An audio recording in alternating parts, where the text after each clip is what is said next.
Please be seated.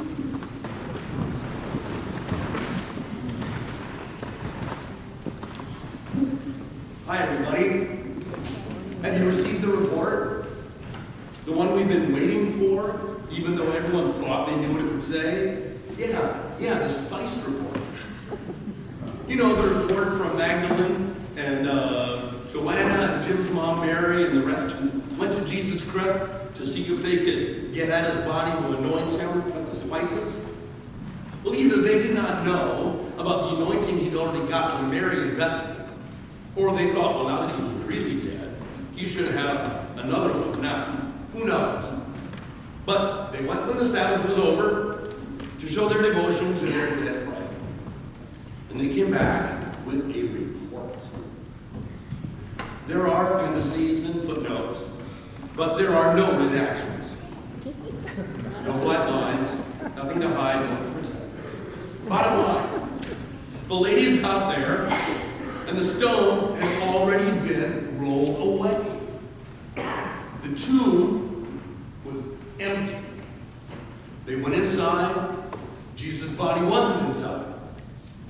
After a few moments, two new guys dressed in glowy white robes showed up next to them, and they freaked out. You know, people in the Bible, they usually do when angels show up. Bowed their heads to the ground in terror. And the women reported something bad happened. You know how almost always when an angel shows up and the people get really scared, the first thing the angels say is, "Do not be afraid, fear not." Well, these angels did not say that. That's the bad news. They kind of took a dig at them, too. The report says they told the Spice Girls, "Why do you look for the living among the dead?" Then they said what is good news, he is not here, but has risen.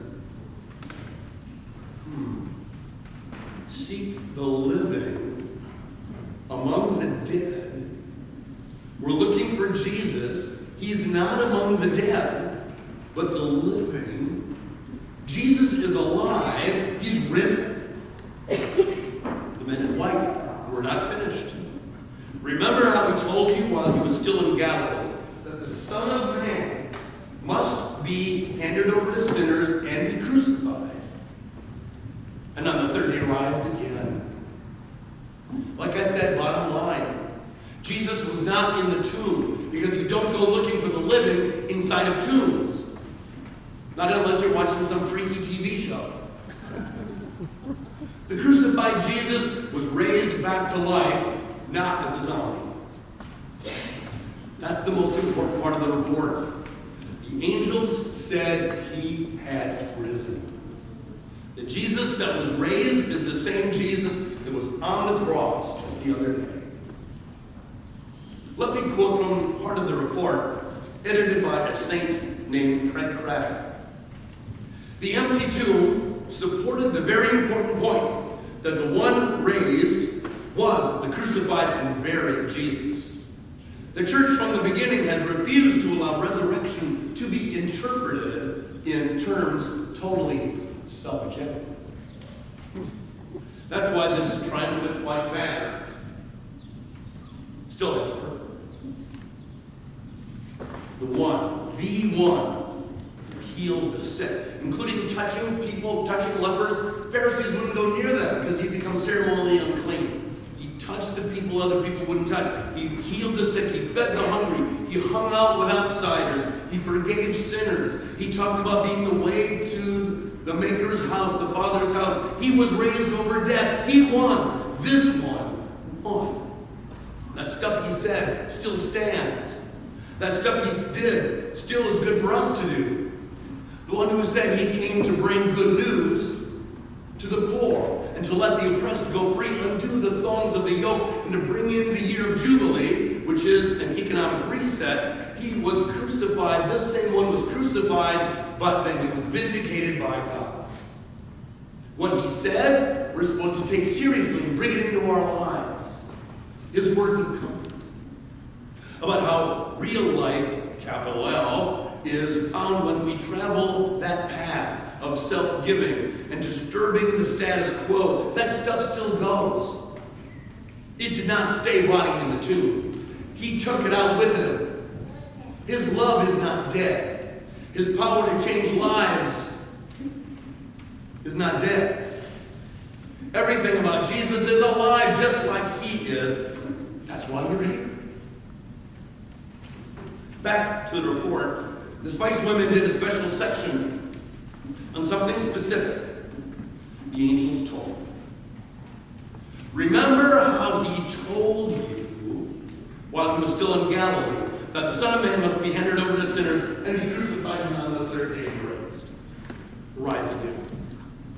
Remember that he told you this was going to happen. The Spice report confirms, part 8. Then they remembered his words. Essential, fundamental. There might not be a Spice report without this. The report points out a couple of things. First, the obvious. The women were in the inner circle of disciples who actually heard Jesus teach this. His passion prediction, which included this, it was only for the closer disciples. It wasn't broadcast to the crowds, and it included these women.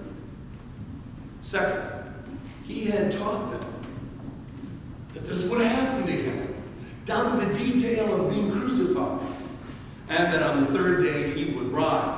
Death would not be the end. God's ways are going to prevail, though the devil and the world do their worst. Well, evidently they forgot. Until events and the angels flipped the on switch to their soul memory. In a significant footnote, our friend St. Fred commented on the importance of remembering and the resurrection news giving someone life. Fred wrote, "The faith and the witness of the women consisted of 3 elements: the discovery of the empty tomb, the word of the 2 messengers, and their remembrance of the words of Jesus." Often the third factor is overlooked, but it is very important in the gospel. That's why I'm lifting up this part of the report.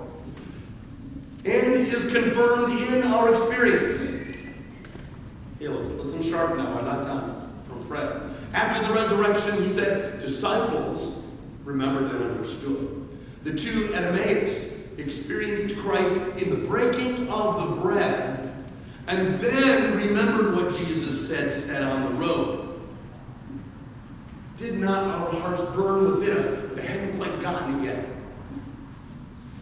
But then they did. Faith does not, he said. Faith does not usually move from promise to fulfillment, but from fulfillment to promise. Faith does not usually move from promise to fulfillment, but from fulfillment to promise. For this reason alone, it is remembering is often the activator. Remembering is often the activating of the power of recognition. Remembering is often the activating of the power of recognition. For this reason alone, it's most important that the teacher and the preacher share with the listeners the story of Jesus and of the church. Such recitals may not strike fire at the time, or be heard as matters of burning relevance. However, the times will come when the congregation will remember, and it will make all the difference. But one cannot remember what one has not heard. End of quote from St. Fred. Now, some will say that the writers of the Spice Report here might be going outside their original jurisdiction. I, for one, think this is part of the report that is necessary. Just like remembering what was said helped the Spice ladies turn the corner of faith in his being risen. I believe in the power of memory to bring meaning or sense to what's going on now in your life or my life. Then what we were told, oh yeah, is really claimed. It really becomes alive and part of you or part of fulfilled, then we remember the promise. I also think that, like St. Fred advises without saying as much, we need to be aware of just how important our Sunday school teachers are and were. How valuable were the teaching moments in your youth groups or confirmation classes, or when your mom or dad or somebody else read Bible stories to you? At this church, unfortunately, the Sunday school classrooms are out of sight to most of us who are around on this layer, the memorial room or downstairs, and they're over there. And sometimes out of sight can be out of mind. They can take that risk. I hope that never happens. The work done by Sunday school teachers and Christian parents and mentors is vital.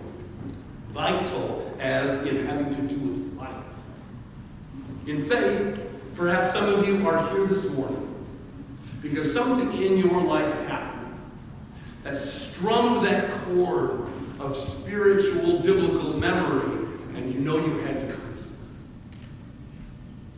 Okay. Sorry that's editorializing a little bit. I'm just supposed to give you the report. Which, by the way, as I think I told you, there are no redactions in it, but it spawned some other investigations, and it spawned some other inquiries. Like comparing this to John's version, that has to be investigated. But there's nothing that we should not hear that's in the spice room. Last thing. In a separate section of the spice report, St. Paul was brought in. He had his own belief experience, and he wrote about the rising of Jesus from the dead. The conclusions of the spice report in the appendices under what it means plugs into what Paul wrote. Now he knew that skeptics and nihilists and others would say, there's no resurrection from the dead. That means Jesus did not rise from the dead. Which means that those who cast their lot with him, believing his teaching, following his difficult ways of love, serving like he served, and working for a better world, are a colossal waste. Waste of time, waste of life. Which said, your brother's spinning, let me tell you. So he wrote, if for this life only we have hoped in Christ. In other words, if they're right, we are of all people most to be pitied. If we take that, the spice report about the empty tomb and the risen Christ, it's all lies. The reports are false, and the hope people get from them, like hope for God forgiving sins, and the hope people get from them, like people going to a blessed afterlife with God, etc., they're all false hopes. Paul said, if this is the case, we're still in our sins. Jesus had to be raised for our sins to be forgiven. And so, hoping that, for example, that freedom would come out of struggle, that's a hoax. Believing in redemptive suffering, that suffering can bring about greater good, it's a false hope. Oppression and injustice are inevitable and endless. Death is endless. All we have to look forward to is doom. Doom, I tell you. Paul says no. He continued after the most to be pitied line, in fact, Christ has been raised from the dead. And talks about our big picture hopes from there. He is alive. And so are the real hopes in redemptive suffering's effectiveness, if suffering needs to happen. The hopes in overcoming injustices creatively and non-violently. Hopes that people can change. And that love does ultimately overcome evil. Christ has put limits around death, so we may be in those mansions one day, because, as Paul wrote, in fact, Christ has been raised from the dead. Christians, hold on to your hopes in these Jesus-based systems and methods. The spice report. It's the crucified Jesus who has been raised in victory over all that killed him. He has risen from the dead. Remembering what he told them. Yeah, that was real. Bless the Jesus storytellers. We are not to be pitied, no, but we can party, living our faithful lives with dogged hope, and dying our faithful deaths with supreme peace. Doesn't that sound good? It is good. By the way, I'm not taking any questions. Amen.